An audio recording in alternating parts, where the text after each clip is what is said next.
Okay, so the next thing, go ahead and pop those motor sticks out.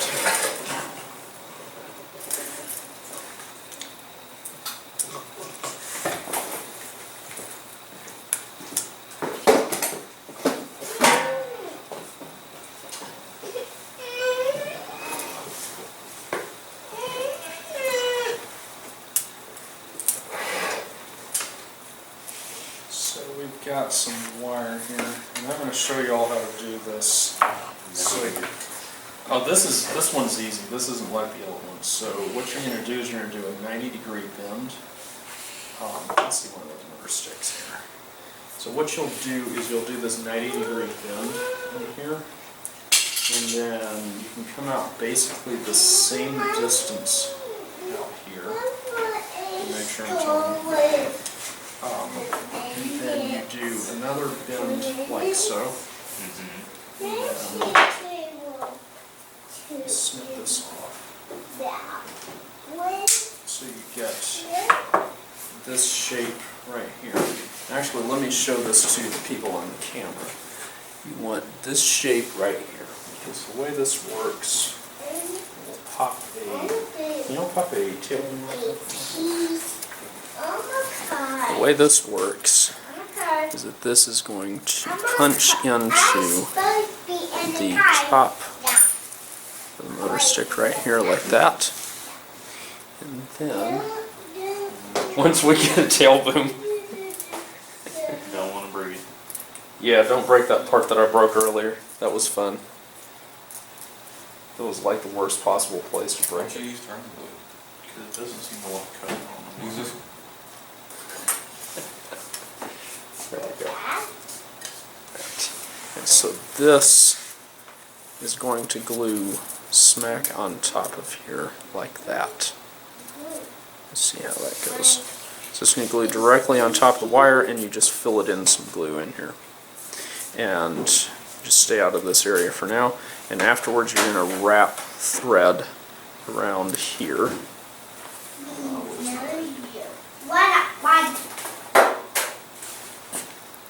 Like that. And that is all there is to it. So if you notice mine, I just left straight out, but this is a little bit tidier of a way of doing it. I don't think it makes a big difference.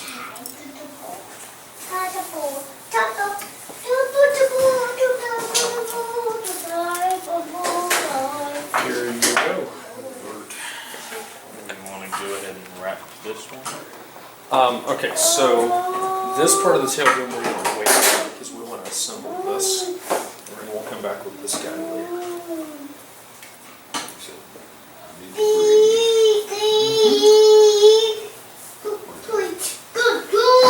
It's raining.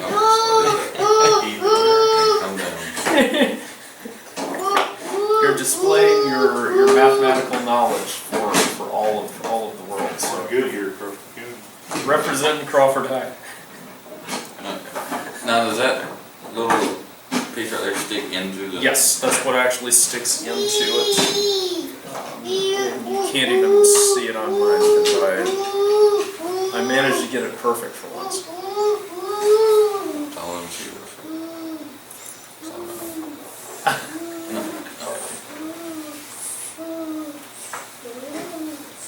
So the only all you're really concerned about is having this that sticks out.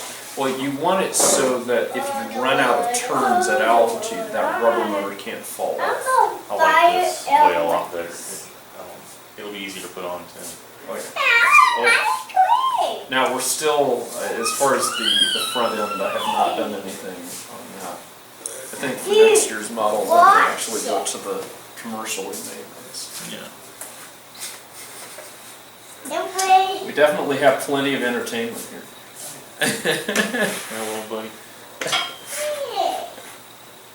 So we're gonna want to go ahead and Go ahead and glue that in, and then just glue this thing straight over with the wire, the center of it. We'll bend it back in.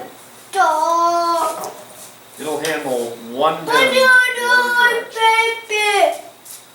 And then after that, we'll keep and braid. Caleb, please keep that off of there. Thank you. Right like that. Yes, perfect. We gotta change batteries up. Alright, so we've got Tyler's here assembled. You can see how all that goes together. And then all you have to do is take some thread and you wrap it around here. And the reason is that keeps this from bending down like that. Because what you're doing is you're using your wood to form part of a hook here. So you're able to basically kind of cheat the hook design. Okay, so this is part that we didn't get on camera. So what you're seeing is basically a post-edit. So what we're going to do is we're going to run a bead of glue on here, on the end of our motor stick, and then we are going to put a propeller shaft in this bearing, and then we're going to just drop this in place. And what we want is for there to be a slight degree of left thrust. So propeller pointing off this way as viewed from the bottom. So if you're looking from the top, shaft points that way to the left. Now once that's done, this join is fairly brittle, so what we want to do, you'll have some of a length of this spider wire in your kit. I'm just taking some off of my giant spool of it. But we're going to wrap this spider wire around here. If you do it while the glue is still kind of wet, like I did, you can get it to kind of catch in there. If not, just get a little creative with it. Get it glued down.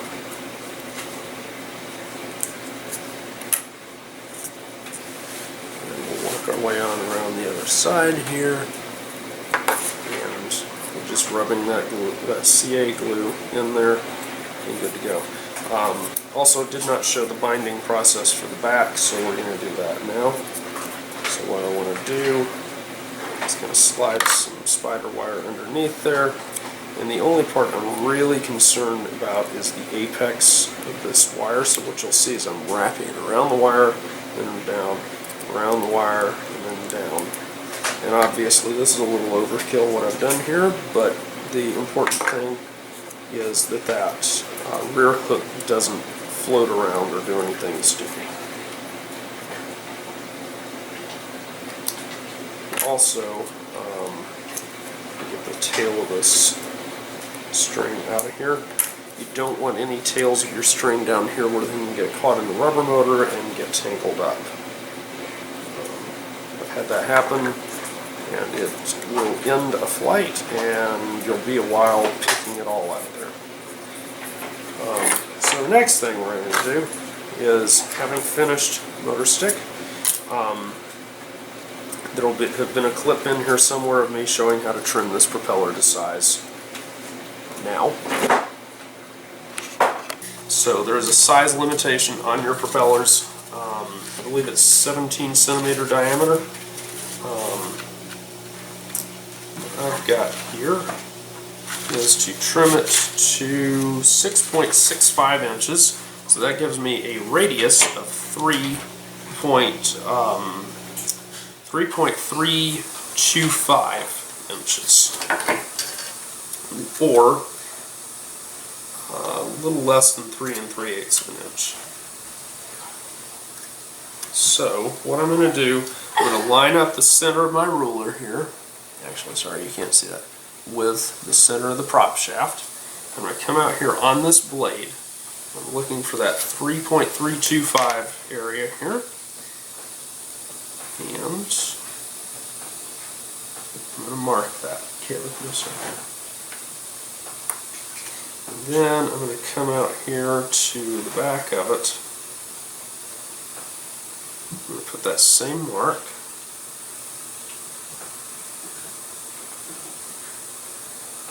Make sure I got it right up here.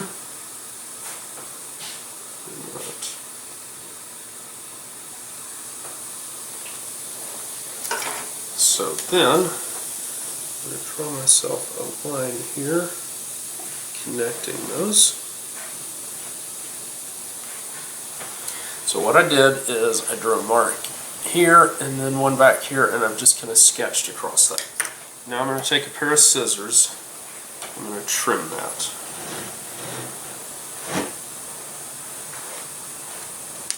Now if you like, you can come up here to the leading edge of the blade and you can come up with a nice little curve like that, or you can come with a little bit more of a curve like that. Looks kind of nice. Now take your piece that you cut off, take it over to the other side,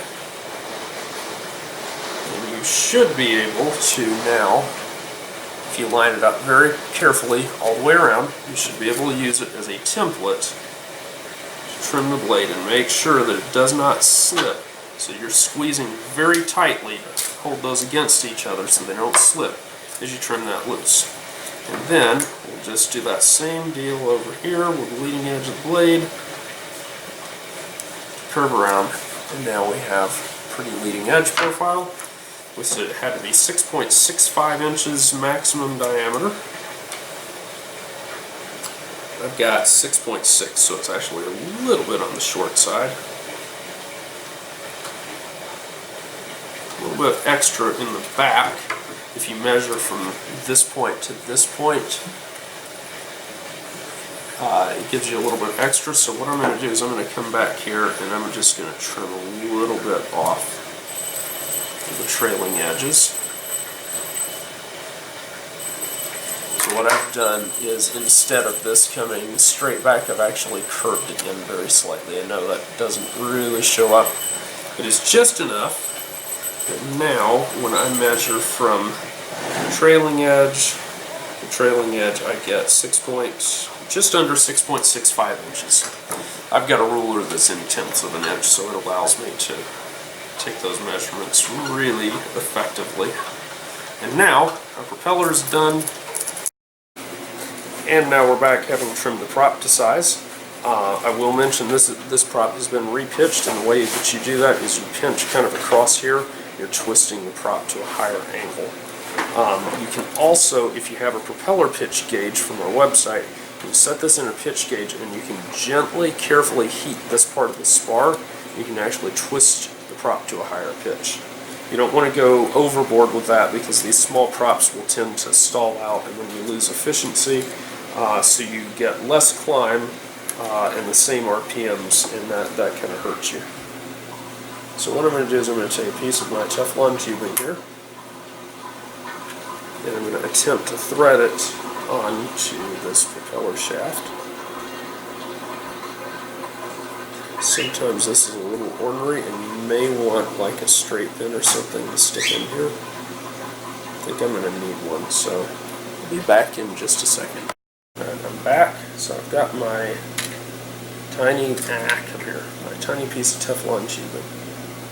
And so what I'm going to do is I'm going to capture that and I'm going to stick this straight pin into it.